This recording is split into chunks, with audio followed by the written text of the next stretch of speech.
Hello बच्चों, आज हमें इस वीडियो में पढ़ना है Newton laws of motion. Before studying Newton laws of motion, would you tell me the reasons for the following questions or following situations? There is a static object and these static objects does not move without application of force. For example, किसी पहाड़ी पे एक बड़ा सा पत्थर पड़ा है, जब तक उस पत्थर पे कोई फोर्स अप्लाई नहीं होगा तब तक ये जो पत्थर है वैसे के वैसे ही पड़ा रहेगा। क्यों? A force which is sufficient to lift the book from the table is not sufficient to lift the table. Table उठाने के लिए हमें जितना फोर्स अप्लाई करना पड़ता है उतना ही फोर्स हमें टेबल से बुक को उठाने के लिए नहीं करना पड़ता। टेबल को उठाने के लिए ज्यादा फोर्स लगता है और बुक को उठाने के लिए कम फोर्स लगता है।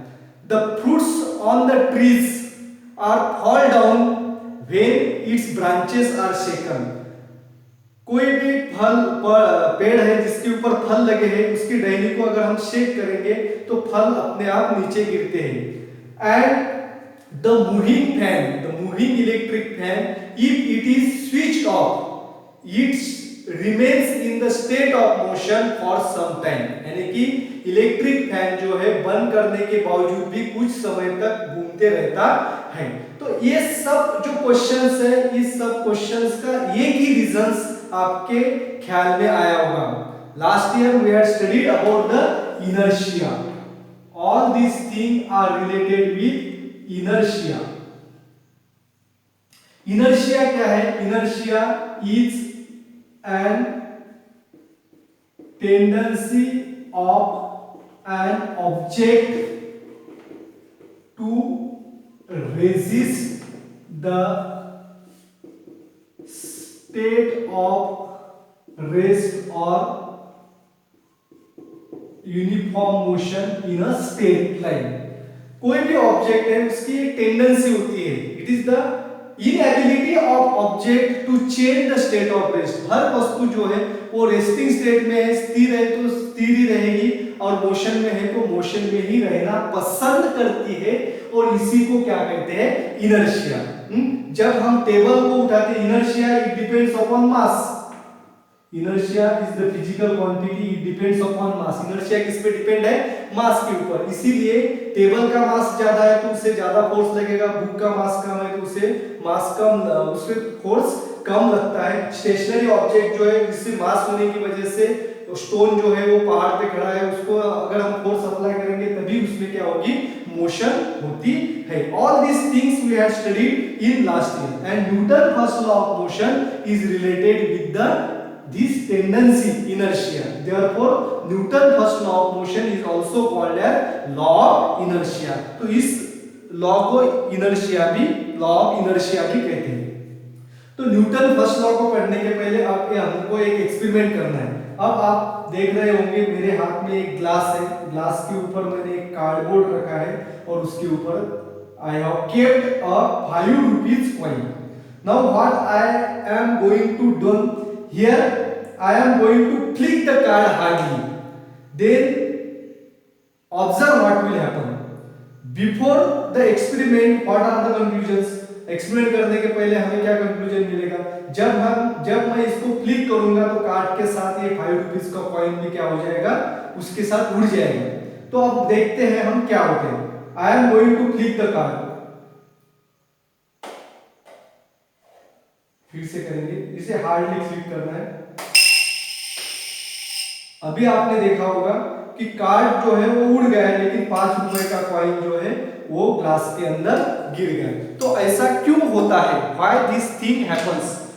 The coin has the inertia and the mass of coin is greater than that of this cardboard. Cardboard से कॉइन का मास ज्यादा है, यानी कि कॉइन में इनर्शिया भी कार्डबोर्ड से ज्यादा है। जब कार्डबोर्ड पे फोर्स अप्लाई किया तो कार्डबोर्ड का इनर्शिया कम होने की वजह से उसने उसकी पोजीशन जल्दी चेंज की, लेकिन कॉइन का इनर्शिया ज्यादा है क्योंकि उसका मास ज्यादा है, उसकी वजह से उसने उसकी स्टेट जो है वो चेंज नहीं की, और स्टेट चेंज नहीं होने की वजह से वो नीचे गिर गया।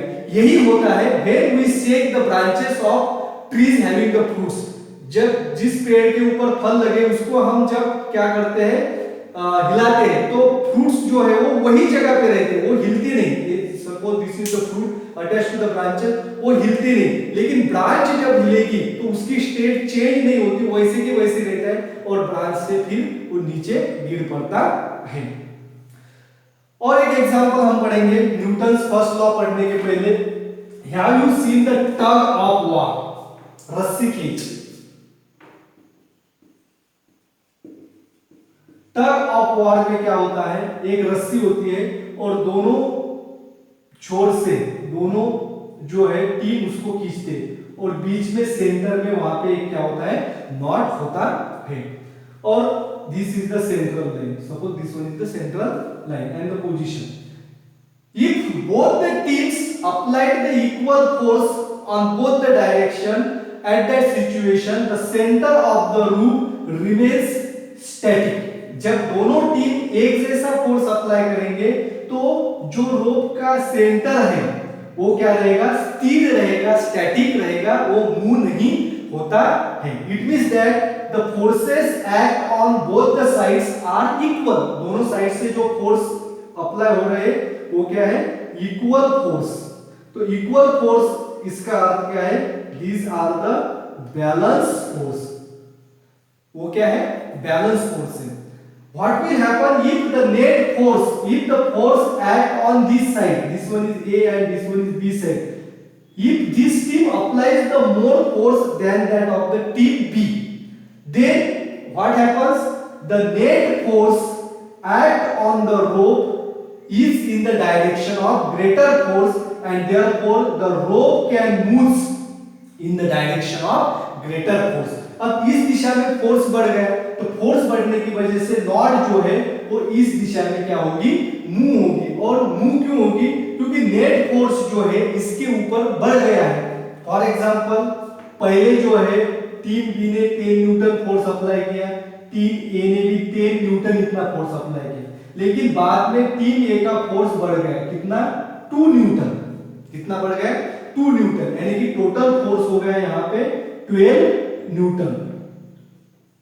तो मुझे बताइए the net force act on the rope, rope के ऊपर इस दिशा में कितना फोर्स अप्लाई होगा, तो आप कहेंगे 12 newton. No, the force applied on the rope in this direction is 10 newton and in this direction is 12 newton. 12 minus 10 that is net force act on the rope is 2 newton. इस दिशा में कितना force है, 2 newton इतना force apply है and therefore the forces are unbalanced. These forces are called as unbalanced force. अब when unbalanced force are act on the object's static rope set into the motion. अब पहले जो force था दोनों दिशा में equal force था and that is called as equal forces are called as balance force. अब balance force जब होता है तो नेट फोर्स रोप के ऊपर कितना होता है। अब बैलेंस फोर्स जब था, जब दोनों दिशा में इक्वल फोर्स था, इस दिशा में B और इस दिशा में B, that is 10 minus 10 0। The net force act on the rope when the balance forces are act on it is 0। जब बैलेंस फोर्सेस कोई भी ऑब्जेक्ट पे एक्ट होते हैं तो नेट फोर्स उसके ऊपर क्या होता है, 0। फोर्स तो एक्ट हो रहा है, ऐसा क्यों होता है, क्योंकि दोनों फोर्स जो है वो एक ही ऑब्जेक्ट पे एक्ट हो रहे हैं लेकिन दोनों अलग अलग दिशा में हो रहे हैं। तो these two forces are cancelled together। तो दोनों फोर्सेस क्या करते हैं, एक दूसरे को कैंसिल करते हैं और that is why 10 minus 10 0 net force. अब यहाँ पे 2 न्यूटन क्यों फोर्स आया, क्योंकि 10 Newton force act in this direction, 12 Newton force act in direction 12 minus 10 2 Newton is the net force act on this side. तो इस साइड पे सिर्फ 2 न्यूटन इतना ही फोर्स एक्ट हो रहा है, नेट फोर्स। अब मोशन किस दिशा में होगी, जिस दिशा में ग्रेटर फोर्स है उसी दिशा में रोप जो है वो मूव करता है। In this way you have studied balance force and unbalance force. तो बैलेंस फोर्स और अनबैलेंस फोर्स में आपको और एक बात पढ़नी होती है, when object is stationary, when object is stationary then the balance forces are act on it, and when object is in motion and still continues in the motion then balance forces are act on it। तो जब तक unbalance force act किसी object पे act होता नहीं तब तक उस ऑब्जेक्ट में मोशन होती नहीं है। And this gives the Newton's second first law of motion. An object continues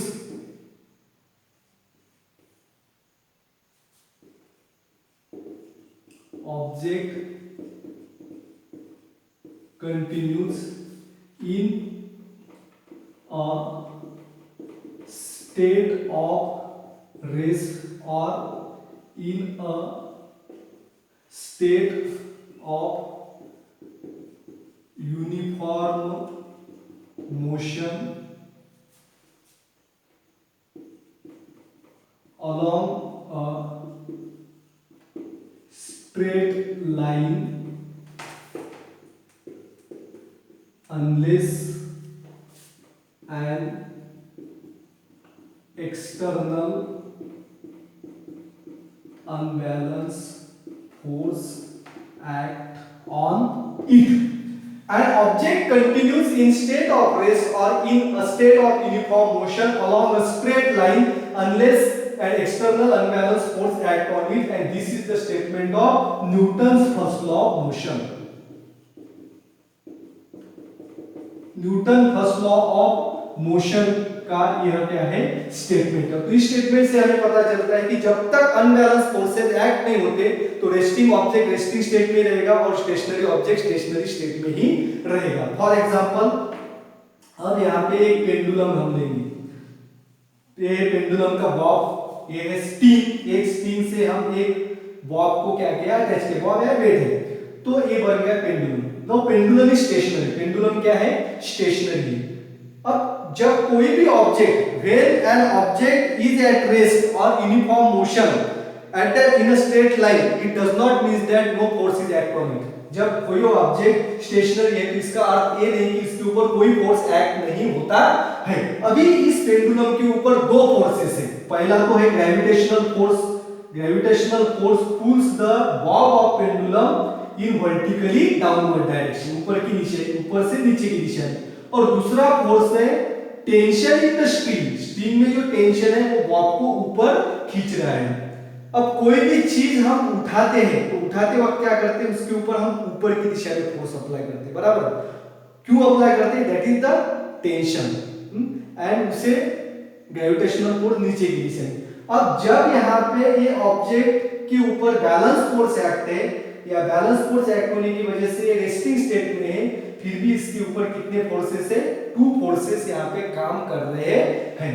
जब तक इसके ऊपर अनबैलेंस फोर्स एक्ट नहीं होगा तब तक इसमें मोशन नहीं होगी, यानी कि इसकी रेस्टिंग स्टेट चेंज नहीं। जब मैं इस पेंडुलम को इस दिशा में खींचूंगा तो क्या होगा, it can move in this direction and again it start to perform swinging motion. तो उसमें क्या होगी, स्विंगिंग मोशन जो है यहाँ पे होगी। तो यहाँ पे अनबैलेंस फोर्स एक्ट हुआ है। तो आगे समझ में, तो बैलेंस फोर्स जब एक्ट होता है तो नेट फोर्स ऑब्जेक्ट पे जीरो होता है, क्योंकि ऊपर जितना फोर्स एक्ट हो रहा है उतना ही नीचे फोर्स एक्ट हो रहा है, दोनों फोर्स क्या हो रहे हैं, कैंसिल हो रहे हैं। और जब हम इसके ऊपर फोर्स एक्ट होते हैं that is the net force act on the object, और उसी को कहते हैं net force act on the object. Therefore the Newton first law of motion explain the property of inertia. First law of motion किसके बारे में बताते हैं, इनर्शिया के बारे में बताते हैं। Inertia means inability in any object to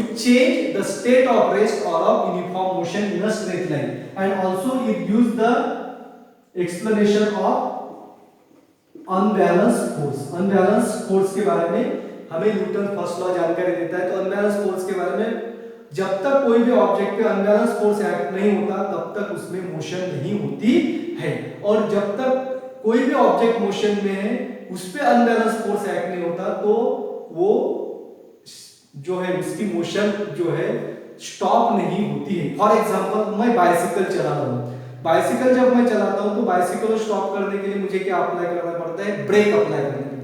when I apply the brake bicycle move some distance, कुछ डिस्टेंस क्या करती है वो आगे जाती है। ऐसा क्यों होता है कि when bicycle moves with a uniform velocity, uniform velocity में वो मूव कर रही है, तो तो ब्रेक अप्लाई करने के बाद उसके ऊपर क्या होता है, फ्रिक्शनल फोर्स एक्ट होता है, और फ्रिक्शनल फोर्स एक्ट होने के बाद कुछ डिस्टेंस जो है वो तो मोशन में है, उसकी मोशन की स्थिति वो चेंज करने के लिए तैयार नहीं होती है और फिर रुकती है। अगर हम फ्रिक्शनल फोर्स को निकाल देंगे और बाइसिकल को अगर पैडल मारने के बाद ये मोशन में आ जाती है और फ्रिक्शनल फोर्स को हम निकाल देंगे तो बाइसिकल कभी स्टॉप नहीं होगी, it can be move forever, जब तक उसके ऊपर अनबैलेंस फोर्स एक्ट नहीं होता है। हमारे अर्थ के ऊपर प्रैक्टिकली इस लॉ को हम अप्लीकेबल नहीं करते क्योंकि हर एक ऑब्जेक्ट के ऊपर एक्सटर्नल फोर्सेस काम करते हैं, जिसमें है फ्रिक्शनल फोर्स है, उसके बाद एयर रेजिस्टेंस है, ये काम करता है। अब हम देखेंगे Newton first law of motion के कुछ एग्जांपल्स जो है। अब आपने हर बार ये एक्सपीरियंस किया होगा, if you are standing in the bus, bus में आप खड़े हैं और सडनली बस स्टार्ट, बस में खड़े हैं, बस इस दिशा में जा रही है और बस स्टार्ट होती है तो we will get backward jump. तो बैकवर्ड जंप जो है हम पीछे की तरफ क्यों ढकेलते हैं, क्योंकि जब हम बस में खड़े हैं तो we are in resting state में, हमारे पैर भी रेस्टिंग स्टेट में, ऊपर की बॉडी भी रेस्टिंग स्टेट में। जब बस स्टार्ट होती है तो बस के साथ हमारे पैर जुड़े हैं, वो मोशन में आ जाते हैं, लेकिन ऊपर की जो बॉडी जो है वो मोशन में आने के लिए अपोज करती है, उसकी वजह से पैर आगे जाएंगे और हमारी बॉडी को पीछे धक्का मिलेगा और थोड़ी देर के बाद हमारी बॉडी फिर मोशन में आ जाती है। Second example is that the person falls when they jump from the bus. किसी बस से अगर हम जंप लगा देते तो हम नीचे गिर पड़ते। ऐसा क्यों होता है? When we are moving in the bus, our body also get the same velocity of the bus. बस जिस स्पीड से जा रही है वही स्पीड हमारी बॉडी को होती है। जब हम जंप लगा देंगे तो धरती के ऊपर जब गिरेंगे तो हमारे पैर जो है वो धरती के साथ जुड़ेंगे तो वो स्टेशनरी हो जाएंगे, लेकिन हमारी बॉडी जो है वो बस की मोशन में है तो हमारी बॉडी जो है उसी दिशा में जाएगी। तो इसकी वजह से हम क्या होते हैं, गिर पड़ते हैं। Another example you can find the passenger gets the forward jerk if the bus stops suddenly. अगर बस स्पीड में जा रही है और ड्राइवर ने अचानक ब्रेक लगा दी तो ब्रेक लगाने के बाद क्या हो जाते हैं, धड़ाधड़ सब पैसेंजर आगे की तरफ गिर पड़ते, किसी का मुंह फूट जाएगा, किसी को इंजरी हो सकती है। तो ऐसा क्यों है? क्योंकि जब बस जा रही है तो हमारे बॉडी को भी वही मोशन है और सडनली अगर बस स्टॉप हो जाती है तो हमारा नीचे का हिस्सा वो रेस्टिंग स्टेट में आता है, लेकिन ऊपर का हिस्सा रेस्टिंग स्टेट में आने के लिए अपोज करता है, वो मोशन में रहता है, उसकी वजह से हमें फॉरवर्ड जर्क मिलता है, हमें इंजरी हो सकती है। That is why the seat belts are to be given. It is advised to wear the seat belts in the cars and buses also. And these are all the examples of inertia of motion, inertia and law of motion. तो inertia of motion और law of motion के examples क्या है? Same है। Here we complete the Newton's first law of motion.